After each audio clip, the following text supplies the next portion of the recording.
Information na data za usanuaji kwa wasanii ambao wameonyesha dhahiri mioyo ya upendo, kuonyesha wameguswa na kinachoendelea kwa hapa nchini Tanzania. Ni almost zaidi ya wasanii 100 kuweza kuposti katika akaunti zao za Instagram, na kwa idadi kubwa sana, nikianza na wasanii wakubwa ambao tunajua wapo kwenye ile top 5 list ya wasanii wanaokubalika na wanaofuatiliwa, akiwemo Diamond, Rayvanny, Mario, licha ya kwamba pia kuna wasanii wengine wameamua kukaa kimya, akiwemo Harmonize pamoja pia na Ali Kiba. Lakini tumeweza kuona Juksi akiposti, Nandy the African Princess, Zuchu na wasanii mbalimbali ambao pia na wao wameguswa kwa kinachoendelea. Sasa issue kubwa ni lawama za wananchi kwenda kwa wasanii. Hivi sasa kumekuwa na kundi kubwa la comment nyingi na comment tofauti zikielekea kwa wasanii. Yani imagine kwamba kumekuwa na kundi kubwa la wasanii, zaidi ya wasanii 100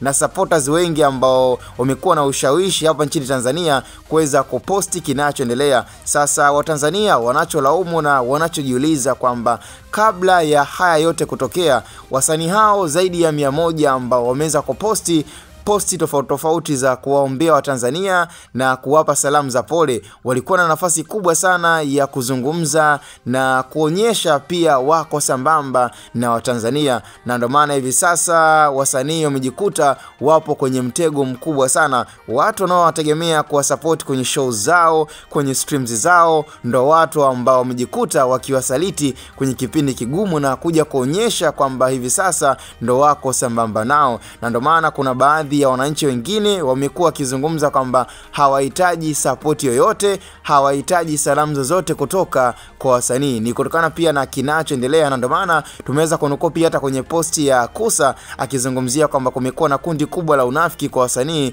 kwa kinachoendelea, kwa sababu kipindi ambacho Watanzania walikuwa wakiwahitaji sana wasanii, basi kulikuwa na ukimya na hakuna msanii aliyekuwa akiwasemea, zaidi ya kundi la wasanii wachache akiwemo Rosalie, lakini pia na mtu kama Lukamba na baadhi ya watu mbalimbali ambao kidogo walijaribu kuonyesha kwamba wako sambamba na Watanzania. Lakini kwa wale wasanii ambao walikuwa kitegemewa kuzungumza ama kutia neno, walikaa kimya na hakuna walichokizungumza, na ndo hiki ambacho kimeonekana kuwakera Watanzania wengi na kuona kwamba hata salamu za pole ambazo zimekuwa zikiendelea kutolewa na wasanii hawazihitaji na hawazitaki. So ni moja kati ya vitu ambavyo hivi sasa vimekuwa vikiwapa wakati mgumu sana wasanii wa Bongo Flava, kipi na wasanii mbalimbali katika tasnia yetu hapa nchini Tanzania. Sina la ziada, na hii ni Hot Boy Media. Cha msingi tukutane kwenye upande wa comment.